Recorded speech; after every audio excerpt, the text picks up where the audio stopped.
Hey, how you doing? Yes, I was just watching a video on YouTube. It's entitled 101 Reasons Why to Go Vegan um, documentary, something like that is called. And it was conducted in Florida, and it had me thinking. And I'm not vegan, but I used to be at least a vegetarian. I never was a heavy meat eater. Um, but the reason why I I want to talk about it, the movie, um, it just had me thinking how the person, um, spoke on the subject, and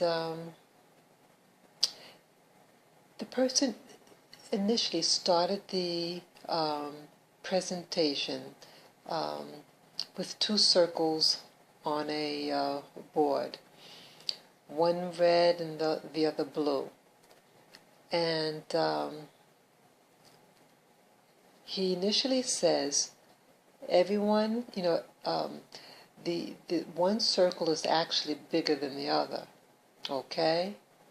And then he said, tell him which, excuse me, he said, tell me which one is bigger. And, people gave responses.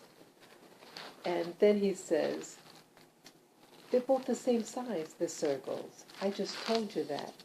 And here some of you said, one circle is bigger than the other. You said that one is bigger than the other. And he was trying to make a point.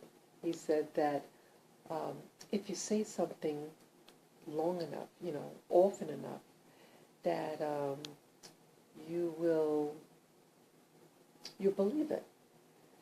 And so I thought it was something. And then he said that the myth about, that we taught as children, that, why do you need to drink milk? They say, because it promotes strong bones, and if you eat meats, it gives you your protein that you need. And, yes, we need protein, but he was saying you don't need those products to get all your protein. And the thing that stuck out in the presentation given was when he said about, how do you go? If you say something enough, it what you believe affects your perception. What you taught about something. And that's the thing that really stuck to me. Your perception alters how you treat something, your behavior. And hey guy, that's my little dog. I'm moving, and he thinks that it's something from outside. Like the program that I was watching had, animals, and they were making, animal sounds, and they were getting excited because they're trying to look for the animal. I kept telling them, no, come over here, it's just the computer. They don't know. Oh, well. So, yeah, baby. Here's my little one here. Yeah, so, it just really stuck out to me, it reminded that statement about when you say something about something, it alters your attitude towards that thing. So, for this channel that I am doing, Spirit Journey, I was always told about certain things in life, and I'm learning that what things that I was told were not absolutes, and that also includes about God and religion. And here, I was told, I was raised as a Christian, and just the past few months, I'm really questioning. We're told something. We're told that this happened in history. In the Bible, and as a result of that, we have an attitude. You know. So, but if you look at people in religion and you see what they're actually doing, something's not sitting right. So the two don't, it's like curdled milk. Something's not mixing right. We're told one thing, but we live a particular lifestyle, or we have an attitude towards others. So religion, it seems to me, has a veneer of one thing, but then the meat of the religion it has another property to it. And oftentimes, these religions, and it could be any religion, that it always seems like someone gets hurt. Women are always on the bottom of the barrel. You had religion that justified slavery, and that you can just go into someone's land and say, well, God told me that I can do this, and, wipe out a whole population, So it seems like what religion seems to have created was a Dr. Jekyll and Mr. Hyde. And, the doctor is supposed to be one that heals and protects. And then, was it Dr. Jekyll? Yeah, and Mr. Hyde, I think that was the bad part, the bad character in the movie, and causes harm, So it's a duality of what we call good and bad, And it seems like that seems to be a pattern with many religions, the major religions in this world, And, especially when it's institutionalized religion. But, you have people who have a belief system, and it seems like when they live in harmony with the natural rhythm of the land, of the environment, there seems to be a respect for life, So, I just start thinking about, the society that I live in. I live in a big city, and people are just acting very hostile. You can even post videos online, and then you have people who might just verbally attack a person because of what they look like, or if they have a belief system that is different than theirs. It's just so much intensity and hostility, and yet we're supposed to be people, a society that is so-called civilized, and it's not being reflected, And then at the end of the presentation that I was watching on YouTube regarding, entitled the 101 Reasons to be Vegan presentation, that they showed a little calf, it was 1 year old, and it was in Queens, New York, and it was tagged for slaughter, they said, and it escaped. It's a female cow, it escaped, and some, animal control people, they got the little animal, and they protected it, and it's in the pastures now, So, I'm happy that the animal got its freedom. Even the other people that they interviewed, they had people that worked at the animal shelter, And this one lady, she wasn't vegan or vegetarian, but the incident moved her so much. And all living things have a passion to live. And that little cow had a desire, strong desire to live also, just like myself. And it got me thinking about, should I go vegan? You know, because they were showing the cruelties in the factories, and they're in cramped quarters, and they mentioned things that they do to animals, and you know would I really want to be a part of that? I wouldn't want to be a part of that. And in the presentation, they were saying, hey, you should know what's going on with your food source, and that he said, I know that many of you may not want to see the realities, what's going on, you know, um, but when you do know, it's staring you in the face, and one could still choose to uh, eat meat after watching it if that's their choice, but when you really know, it will have an effect on you. And he was saying that about the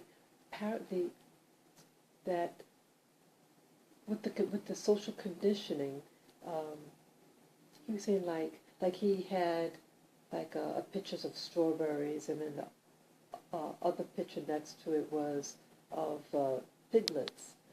And he said we're conditioned early on to either associate something as a food or as a plaything or something, And so looking at the little piglets, some people will have a mindset that it could be something for amusement and play, or some child stories, they have little animals and everything, and you're told that it's cute. And then, other people might look at that little piglet and, think that it's, food, like bacon or ham. And, but they're taught. They're taught, okay, when you see this is the type of um, emotion or feelings that are to be, you know, that you experience. And looking at strawberries or peaches, looking at that, you know, that's your food source, So I thought that was an interesting analogy, not analogy, but an example of how we look at things again, you know. We are programmed that looking at certain things, you look at it either that it's a food source or maybe a work animal or a pet, And he was saying that, you know, you know, you know, who he said that most, let's see, he's he was saying about like milk, that humans are the only species that drink other species' milk, and even when you're not even an infant, you're an adult and you're still drinking milk, and how it attributes, how they believe that drinking milk and animal products uh, seems to increase the chances of certain types of cancers, you know. So I thought that was something else. Um, so it's really something. How do we decide what we really want to eat or not? And if you're taught that let's say you're taught that cute little animals are to be your little pets, or you think fondly of them, and then at the same token, we go to a supermarket, and because the animal product is packaged nicely and everything, it's okay to eat it. And that really hit me hard, listening to that. Even though I don't buy a lot of meat, but um, seeing it in the supermarket, it's like I'm brainwashed to think that's how it comes. It comes out the animal like that, packaged and cleaned, everything. So, but he's reminding me that there was a process that got it to that point, and what got it to that point isn't pleasant. And he also used, you know, historical things that happened, like slavery in the Americas, that the people that took the humans and enslaved them, they were being socially conditioned over time to believe that this was an okay institution. And they didn't blink an eye of taking another human being, abusing them, and discarding them, and then getting another, set of, people to do their work. So, it's, I guess if you're really in tune, if you remember those things that you watch, with the program that I was watching today, the 101 Reasons to Be Vegan presentation, um, I really have to be honest. I have three little dogs, as you know, a Havanese, a Shih Tzu, and a Pekingese, and they're like my little children, and I don't see them as food. They're my little pets, my little family. Um, but how can I say that I love animals if I, you know, eat animal product, eat flesh of animals, and they even said, like, with the, chicken egg, like, I thought, well, let me just eat chicken eggs. But they were saying just even the chicken eggs that they cram them in, confined, like they might have like 6 or 7 um, chickens in a box that is big as a milk carton, but not milk carton, like a milk carton crate. And then they have to remove their beaks, because if they crammed in that, environment, they're going to eventually start getting frenzy and angry and start attacking each other, because the tight living quarters. So I said, oh wow, that's something else. I thought the egg product would be, humane, because it's not fertilized, and but they showed what they did, do to them, and I wouldn't want to promote that, and but again, we're so removed from our food source. I know I am. I believe everything that I see in the market. That's how it comes, and they set up visual imagery that is appealing, that seems safe and kind and friendly, but it's not friendly. So, do I want to um, support cruelty to animals? And the answer is no. Even, as I mentioned in some of my earlier videos, I mentioned that I have a master's in nutrition, and even in my master's program of nutrition, they they pretty much taught you that you get your protein from um, animal products. So even with that, you know, that whole education, they were still telling you you need meat, you know. So, wow, it's really something, you know. Um, I'm just a little lost for words. So I have to really analyze myself, analyze really question, do I want to participate, Um, so that's all I really wanted to share. And, just like with slavery in the Americas or child labor, exploitations over in Asia or even the U.S., all over the world. Would I want to buy a product if I knew that it exploited or harmed human beings, whether they're adult or child? And that answer is an emphatic no. I wouldn't want to be a part of that. So this is part of my spirit journey in deciding whether to go vegan or not. And,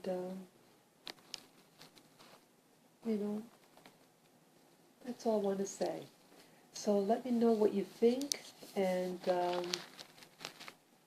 we all have to make our own choices.